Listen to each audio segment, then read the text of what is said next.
Fala aí galera que acompanha o canal de vídeos aqui da Topline, sejam bem-vindos. Meu nome é Felipe, para quem não me conhece, e esse camarada aqui é o Nicolas, mecânico aqui da oficina Topline. O intuito de a gente estar fazendo esse vídeo hoje é para abordar um tema muito interessante. Você quer comprar um carro usado, tá? Mas você é uma pessoa que não entende de carros, tá? Você não só sabe dirigir, vamos botar assim, né? Então, o que você deve analisar? O que você deve olhar para você não cair numa cilada? Tá? Eu pego muitos carros aqui na oficina de pessoas que acabaram de comprar um carro usado e eu vejo que muitas pessoas acabam não fazendo uma boa escolha. Então, o intuito desse vídeo é tentar fazer com que você, que não entende muito de carros, possa fazer uma boa compra, tá? Analisando o estado do carro. O que nós vamos fazer com esse vídeo? Nós vamos segmentar ele em partes. Cada tomada a gente vai falar sobre um determinado assunto automobilístico. Lataria, motor, freios, suspensão e habitáculo. Tá? E cada uma dessas partes a gente vai mostrar um pouquinho desse carro aqui, tá? Que a gente vai usar como modelo, que é um Ford Focus 2011 2.0. Então vamos lá, vamos mostrar. A primeira coisa que nós vamos falar é sobre a lataria. Depois da vinheta, acompanhe comigo. Bom, a primeira coisa que a gente vai falar aqui agora é sobre a lataria e aspectos aqui visuais do veículo, né? Então a gente vai começar olhando, na verdade, o carro no claro, tá? Você vai comprar um carro usado, você vai comprar um carro de uma agência ou de particular, tá? E você vai, primeira coisa que você vai fazer, pedir pro proprietário do carro colocar ele num lugar aberto, para que você possa verificar o carro no claro. Nunca compre um carro usado num subsolo de garagem ou dentro de uma loja. Exija que o vendedor coloque o carro num ambiente aberto, para que você possa analisar bem aqui o estado da pintura do carro, tá? Então a gente vai analisar se por um acaso não tem diferença de pintura entre a lateral e o capô, tá? As portas, retrovisores, dá uma olhada visual na pintura do carro, para verificar diferenças. Qualquer diferença na pintura já indica que o carro pode ter sido batido, tá? Isso não é uma coisa boa, não é isso uma coisa que ninguém quer.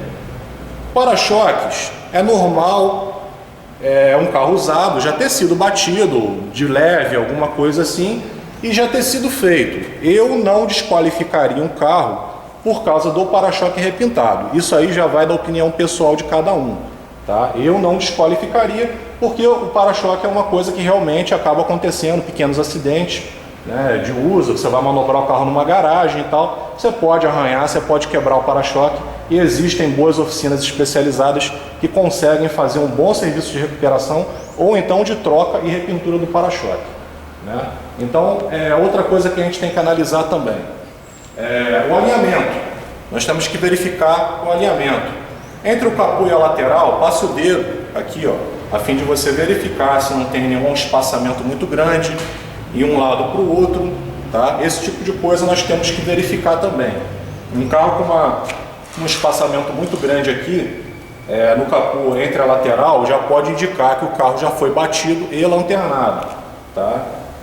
Outra coisa que nós devemos olhar também, as portas, tá? Feche a porta com suavidade e ela deve fechar completamente, ok? Se vocês perceberem que tem que dar um empurrão muito forte na porta para fechar, esse carro já pode ter sido lanternado e já pode não ser uma boa opção para compra, tá? A mesma coisa para a mala, tá? Verificar toda essa parte aí. Então essa parte de lanternagem, de lataria aqui, de estética automotiva, vai muito do gosto da pessoa. Mas eu não compraria um carro que, por exemplo, já foi todo repintado, tá? No máximo os para-choques, tá? Então fiquem de olho, local aberto e de preferência que já não tenha sido repintado nas partes do capô, laterais, portas, teto e por aí vai. Bom pessoal, agora é a parte de motor, né? Um outro item crucial, né? O mais importante, né? Na hora da compra de um carro usado é a análise do motor. O coração do carro. Não adianta você ter um carro totalmente bonito, lindo, encerado e que não anda ou que vai ficar enguiçando e te deixando na mão. Então eu vou deixar o nosso amigo Nicolas te dar uma breve explicação sobre o que vocês têm que analisar por alto, sem nenhuma ferramenta, né? Vocês não são mecânicos, né? Sem nenhuma ferramenta, sem scanner. O que vocês podem analisar para vocês tentarem fazer uma boa compra aqui do carrinho seminovo de vocês. Então vamos lá, Nicolas, explica para nós aí. Bom, galera, então o que a gente pode começar verificando? O aspecto geral do motor, como é que ele está? Ele está limpo, ele está sujo? Geralmente o motor, quando ele está até levemente empoeirado, é um sinal de transparência maior, porque geralmente os revendedores gostam de maquiar e até mesmo passar um silicone no motor, às vezes limpo, não significa que o motor esteja bom. Isso é verdade. Então o primeiro passo que a gente tem que fazer é verificar como é que está o estado geral do motor, principalmente olhar nas partes, nos cantos assim, talvez apertar algumas mangueiras para ver se já tem ressecamento, principalmente as do líquido de arrefecimento, apertar as mangueiras do radiador para ver se você sente aquele estalo, como se fosse um biscoito creme cracker. Isso. Verificar a condição do reservatório de expansão, se ele está sujo, com ferrugem, se você consegue analisar o nível de aditivo, qual é a coloração do aditivo, entendeu? Você não vai ter um densímetro na mão, mas você pelo menos pode ter uma noção de como que está a situação. Pode ver se pelo menos o dono anterior colocou algum aditivo aí. Ele pode estar fora da validade, mas pelo menos o ex-dono ele colocou o aditivo, né? Ele não está só na água. Isso já demonstra um zelo, um capricho que o ex-dono tinha em manter o carro íntegro, né? Então é sempre interessante isso aí que o Nicolas falou, é verdade, é uma coisa que é muito essencial. Olhem o reservatório, veja se pelo menos ele tem a coloração de um aditivo ali. O aditivo pode até estar vencido, você não tem um densímetro para saber, mas pelo menos já demonstra um zelo que o proprietário teve, né, de cuidar do motor. Né? Então explica aí sobre a capa do motor agora, Nicolas. Outra coisa também, no caso desse carro aqui, a gente tem essa carenagem no motor, né, que tampa toda a região do motor e você não consegue saber como que está a condição dele, se tem algum tipo de vazamento de óleo, enfim. Mas nesse caso aqui você pode até remover a capa, né? Se o revendedor ou a pessoa que for te vender não tiver problema nenhum com isso, exatamente, ele vai deixar. No caso desse carro aqui, um pouco de leveza na mão você consegue soltar a capa do motor, deslocar e ter acesso aqui a toda a parte eletrônica, verificar aqui a região das bobinas, se não tem nada de anormal, se não tem cortes nas partes elétricas do chicote, dos bicos injetores, verificar se não há vazamento de óleo aqui na junta da tampa e se tiver algum tipo de vazamento de óleo, verificar até onde ele está se alastrando, porque o óleo é prejudicial a todos os componentes eletroeletrônicos aqui do motor, exatamente, como borrachas e tudo. Contamina muita coisa. Então, se o carro já tiver um vazamento de óleo muito grande, isso significa que você já vai gastar um certo dinheiro aí com a manutenção dessa parte, entendeu? Verificar também o estado de óleo do motor, que você pode basicamente fazer com pano limpo, né? Limpar a vareta de óleo, colocar novamente e checar o estado do nível e a coloração dele. A coloração do óleo não vai te dizer muita coisa a respeito dele. Se ela tiver mais escura, pode ser que o cliente tenha o costume de usar muita gasolina, né? Mais gasolina do que álcool. Se a coloração estiver bem clara do óleo, pode ser que ele utilize um combustível etanol ou GNV. Isso daí não contamina o óleo lubrificante e ele acaba ficando mais claro. Mas pelo menos serve para você verificar o nível. Se o nível estiver muito acima, isso daí gera excesso de vapores de óleo. Pode chegar a prejudicar a TBI, vazamentos de óleo em retentores. Também. Então, se também o carro estiver com nível muito baixo, já mostra um certo desleixo do antigo dono do carro por nem verificar o nível do óleo do carro dele. Exatamente. Outro detalhe interessante também, ainda falando da parte de óleos e fluidos, é o reservatório do óleo de freio, que também para muitas pessoas passa despercebido, mas já que você vai comprar o carro, é importante fazer essa verificação. Nesse caso aqui ele fica bem lá atrás, mas na maioria dos casos você tem acesso ao reservatório do óleo de freio e pode verificar, somente tirando a tampa, como está o estado, a coloração do óleo de freio. Você vê que ele está com bastante sujeira, ou você tira a tampa do reservatório, já vê aquela geleia no fundo, né? Já mostra que aquela o dono crosta. nunca trocou o fluido. E provavelmente, se você comprar esse carro, você já vai ter um custo aí primário com limpeza de freios, talvez o cilindro mestre pode ter sido danificado, os cilindros de roda. Então, quer dizer, muito cuidado, observe também o sistema de freios do carro, se atentando pelo fluido, né? É interessante também falar sobre essa parte da capa aqui que o Nicolas removeu, né? Geralmente essas capas de motor, elas são removíveis por pressão, tá, galera? Geralmente não envolve nenhuma desmontagem por parafuso. E se por um acaso o vendedor ou a agência, né, se negar a deixar você fazer isso, já desconfie, tá? Já desconfie, porque nesse caso aqui, esse motor Duratec, ele tem a capa que cobre todo o motor e você não consegue ver nada dele, tá? Então se o dono não deixar você remover a capa, eu já desconfiaria dessa parte aí. Né, Nicolas? Mais alguma coisa que a gente fale sobre o motor aqui? Sim, no mais também verificar, nesse caso aqui, a parte da bateria coberta por essa carenagem também, né? Mas retirar também para verificar zinabre, né? Se você puder fazer isso, retirar a capa da bateria, verificar qual é a marca da bateria, suspeite de carros que utilizam baterias de baixa qualidade, entendeu? Isso já demonstra que o dono não tem muito Isso já demonstra que o camarada não gosta muito de aplicar peças boas no carro dele. Então, se você já vê que a bateria está em bom estado, que é uma bateria de boa qualidade, que os polos não tem zinabre, não tem nenhum tipo de corrosão, isso daí já é também um bom sinal indicativo da parte elétrica do carro. Exatamente. Então, no mais, essa parte do motor, assim, sem ferramentas, está concluída, né? É o que dá para ser analisado. Também eu vou falar um pouco sobre a parte de freios ali, né? É interessante dar uma olhada nos discos e pastilhas, né? Eu vou falar sobre isso na próxima tomada. Galera, o próximo item a ser verificado num carro seminovo é a parte de suspensão e freios, tá? O que nós devemos analisar na parte de suspensão? A princípio, é óbvio e evidente, galera. Você vai comprar um carro, você tem que andar no carro. Então você vai pedir para o proprietário para você dar uma volta no quarteirão, vai passar sobre mais algumas ondulações para ver, tá? Fecha o vidro, abra o vidro para ver se você não escuta. Tem barulhos que você só escuta com o vidro fechado. Tem barulhos que você só escuta com o vidro aberto.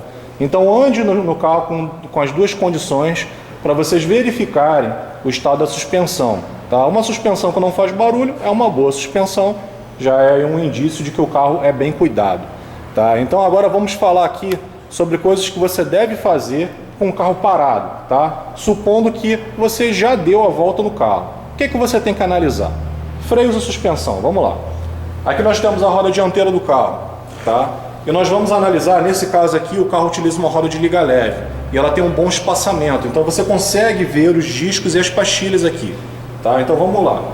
Nós devemos passar a mão aqui, ó, na quina do disco, tá? Bem aqui, ó, nós temos a quina do disco para verificar se por um acaso não é uma quina muito grande. Uma quina muito grande já indica que o disco já precisa ser substituído. Então você já tem que contar que o carro que você está comprando já vai ter que entrar numa manutenção. Outra coisa que dá para ver neste caso aqui, que a roda tem um bom espaçamento, é a pastilha.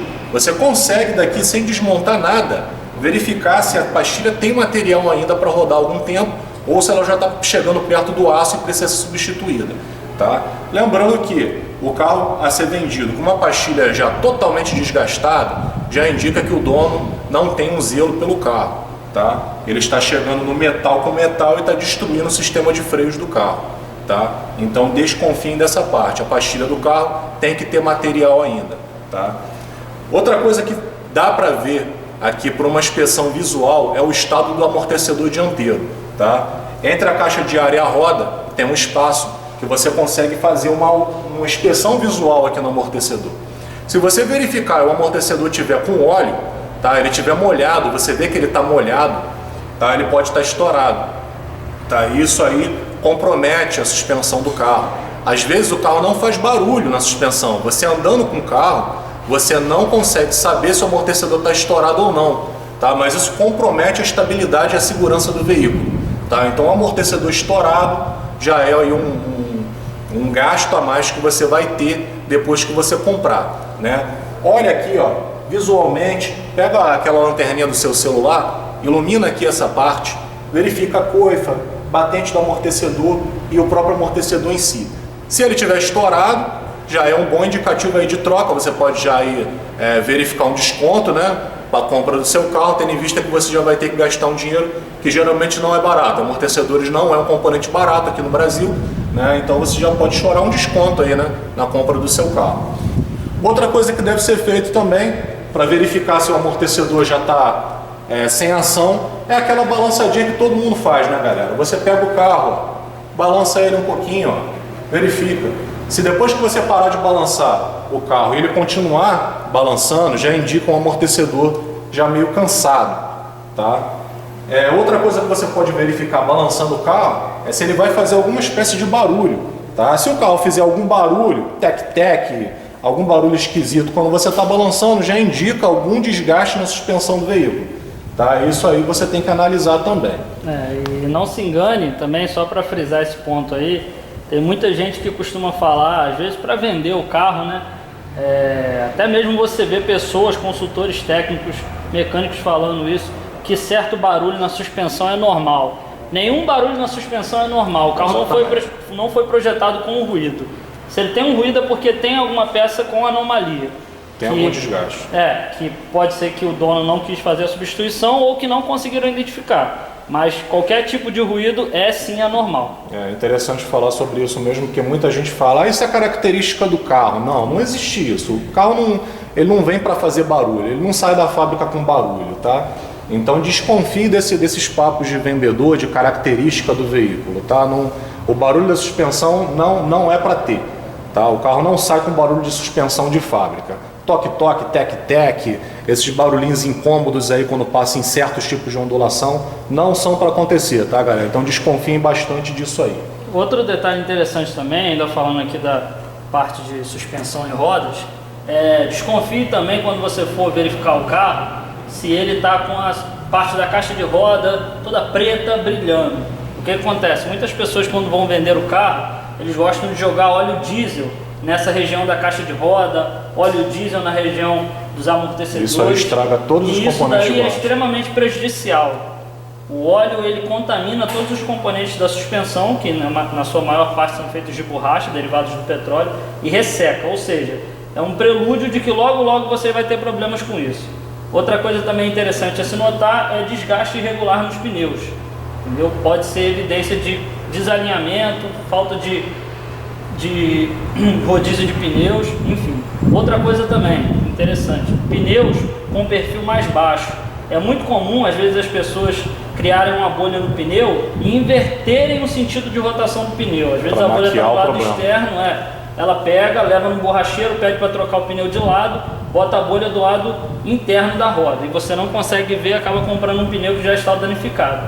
Então, uma breve inspeção aqui no pneu, você vai perceber qual o sentido de giro do pneu e se ele está na posição correta. Se ele estiver na posição incorreta, você pode suspeitar de que com certeza esse pneu já tem algum tipo de problema. Mal intencionado que passou por aí e acabou querendo maquiar um problema, né? Isso aí. É interessante falar também, galera, sobre a adulteração de quilometragem, né? A adulteração de quilometragem é um problema que a gente vive aqui no Brasil, né? Onde existem muitas pessoas mal intencionadas que pegam um carro aí que já foi muito rodado e por meio de software, né, o camarada vai lá e consegue adulterar a central de injeção e alterar a quilometragem do carro para uma quilometragem muito menor. Então existem certos indícios que a gente tem que verificar a fim de a gente procurar se esquivar ao máximo desses carros com quilometragem adulterada. Certo que a gente não vai conseguir ter certeza de que um carro teve a quilometragem adulterada. Isso é difícil até para nós que somos aqui da oficina, né? Quanto mais para você que está olhando um carro e não tem experiência na área. Mas existem alguns indícios de adulteração e eu vou mostrar para vocês agora na próxima tomada, que é o habitáculo do veículo. Vamos falar agora da parte de interior do habitáculo do veículo. Quais são as principais coisas que devemos ver aqui visualmente, né? A fim de a gente fazer uma boa compra. Aquilo que eu havia falado anteriormente sobre a adulteração da quilometragem é uma coisa que você vai conseguir analisar muito se o carro foi adulterado ou não por dentro do carro, tá? Analisando o habitáculo do carro, tá? Como é que a gente vai analisar o habitáculo do carro para saber se está condizente a quilometragem com o carro ou não, né? Primeiro passo, vamos analisar o volante, tá? Vamos supor que você está olhando um carro com 40 mil quilômetros de uso, tá? E você já vê que o volante está todo desgastado aqui, tá? Você vê que ele está todo comido, está cheio de marca, né? Um carro com 40 mil quilômetros rodados, dificilmente você vai encontrar alguma marca no volante, tá? A não ser que o carro já esteja com a quilometragem adulterada. Outra coisa que é muito interessante também, muita gente acaba deixando de lado isso, analisar os pedais. De tanto você ficar pisando no freio, no acelerador, dirigindo o carro, com o tempo você vai desgastando a borracha do pedal e do acelerador. Tá? Então, por exemplo, um carro com esses mesmos 40 mil quilômetros não terá um desgaste muito grande. Tá? O exemplo disso é que esse carro aqui, que é o Ford Focus, ele está agora com 78 mil quilômetros e não tem desgaste aqui no pedal. Tá? Coisa que pode acontecer com um carro com mais de 130 mil quilômetros, por exemplo. Né? Então fica de olho nos pedais, no volante e também nos botões do console do carro. Tá? Botão com muito desgaste, por exemplo, aqui que liga o farol, né, já indica que esse farol já foi pego muitas vezes para ligar e desligar. Né? Então já indica também um carro que pode estar com quilometragem aí adulterada. Né? Então esses são os principais pontos. Também verificar aqui o estado dos bancos, né? Carro equipado com banco de couro, que já está muito desgastado, você vê que o banco de couro já está todo comido, né? Já está todo quebrado, quebradiço, né? É um banco de couro que não teve os seus devidos cuidados, né? Não foi hidratado no prazo aí que o fabricante do banco de couro estipula. Né? Já foi aí uma ausência de zelo aí do proprietário, né? Em cuidar do banco do veículo, né? Que é uma coisa que deixa o carro tão bonito, né? Dá um bom aspecto no veículo. Tá? Então essas são as principais características que vocês devem ver para fugir de um carro com quilometragem adulterada. Tá? Outra coisa também que nós devemos analisar, o painel do veículo. Né? Muita gente fica na dúvida, nossa, o que é essa luzinha que está acesa no painel? Né? Desconfie de qualquer carro que você vai comprar, galera, que quando você ligar o carro, a luz permaneça acesa. Né? Aquela luzinha amarela da injeção, você vê que você ligou o veículo e a luz não apagou. Né? Então tem alguma coisa de errado na injeção do carro. Né? O dono não quer te falar, às vezes você não percebe no funcionamento do carro que o carro tem alguma anomalia, mas isso não significa que o carro não tem. Tá? Então qualquer luz aí que você vê que está acesa no painel que você acha estranho, já desconfie. Né, Nicolas? O que você tem a ressaltar sobre isso? É isso aí mesmo. Às vezes muita gente fala que é normal, que a luz sempre acende e que... Ou às vezes até que é um defeito bobo. Não, isso daí é só um curto-circuito na sonda e tal. Então por que você não consertou? Já que é tão barato e tão fácil. Então sempre desconfie mesmo dessa parte. Se tem alguma luz de anomalia no painel, ligue todas as lâmpadas do carro para ver se não tem nenhuma queimada. Verifique o funcionamento dos esguichos também para ver se estão com funcionamento legal, se está injetando água, se o limpador está funcionando perfeitamente. Buzina. Com respeito à porta também, muitos carros, quando você abre a porta, ele já vem fazendo aqueles estalos estridentes. Isso daí é um defeito no limitador da porta, folga no limitador. Então se o carro está abrindo a porta e instalando, não caia nessa de que a porta é nova, por isso está instalando não, que falta amaciar. Isso daí é totalmente fora de cogitação. Barulho na porta é problema. Isso também é um outro indicativo já de quilometragem adulterada. Foi até bom você lembrar, porque esse limitador ele costuma se desgastar já com uma quilometragem elevada. Porta, né? Não é nenhum carro aí com nem 100 mil quilômetros rodados, ele não apresenta defeito no limitador. Né? Então já ficar de olho também nessa aí, que é um bom indicativo também de quilometragem adulterada. O ar-condicionado também é um detalhe interessante a se verificar, né? No caso, quando você for verificar um carro que tem ar-condicionado, ligar, ver quanto tempo o ar-condicionado demora para começar a gelar o habitáculo. Vamos falar sobre isso na próxima tomada, e a gente vai abordar a direção elétrica ou hidráulica, ar-condicionado e acessórios do veículo, né?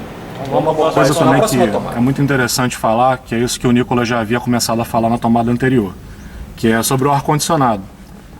O ar-condicionado é uma coisa que preocupa muita gente, né?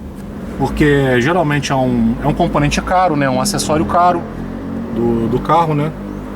E que muita gente não quer arriscar comprar um carro com problemas no ar-condicionado.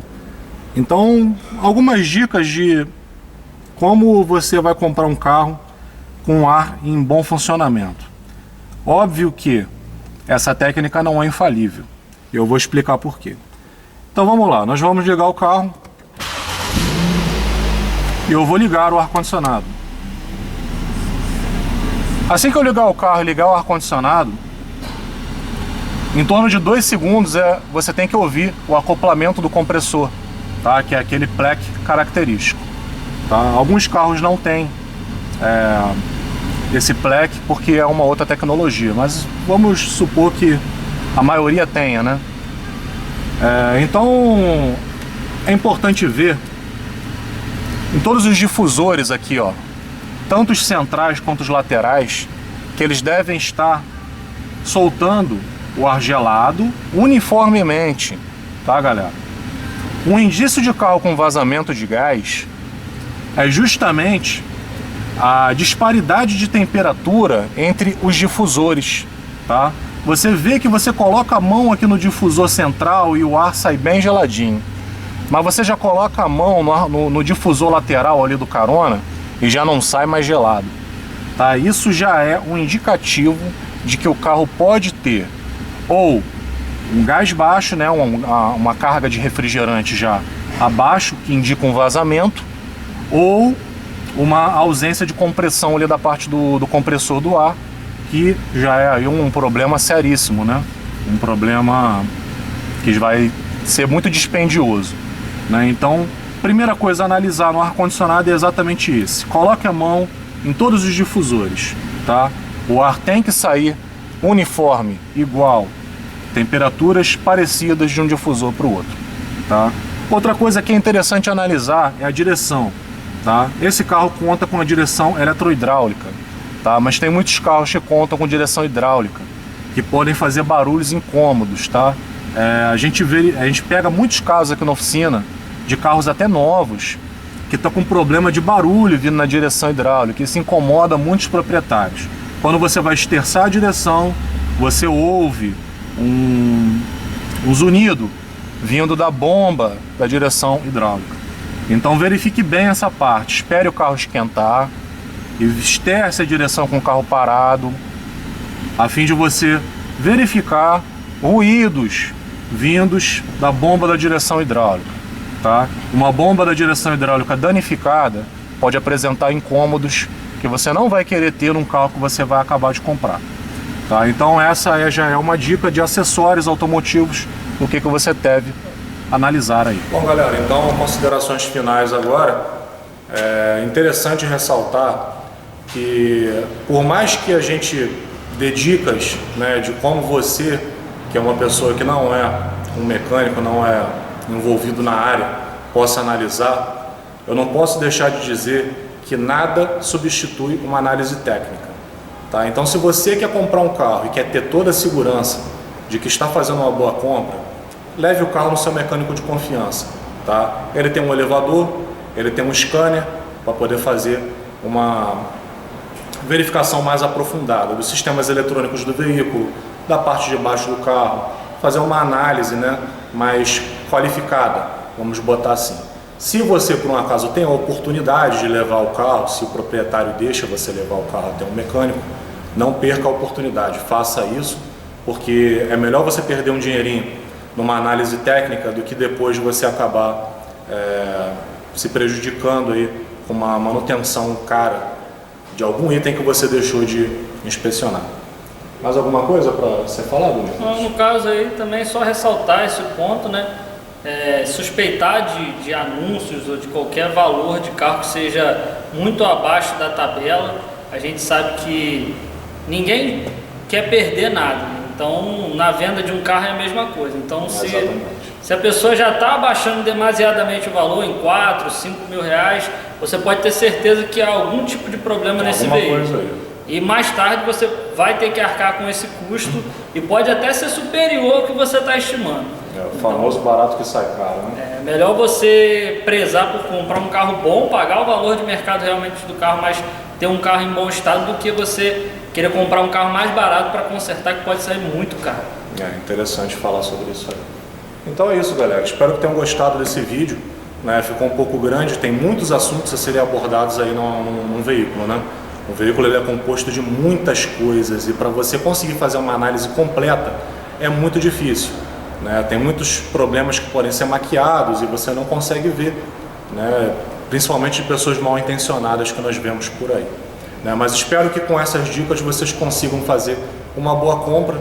A você que vai comprar um seminovo, te desejo boa sorte aí. É isso aí. Fiquem com esse vídeo aí, bacana, e até o próximo. Valeu!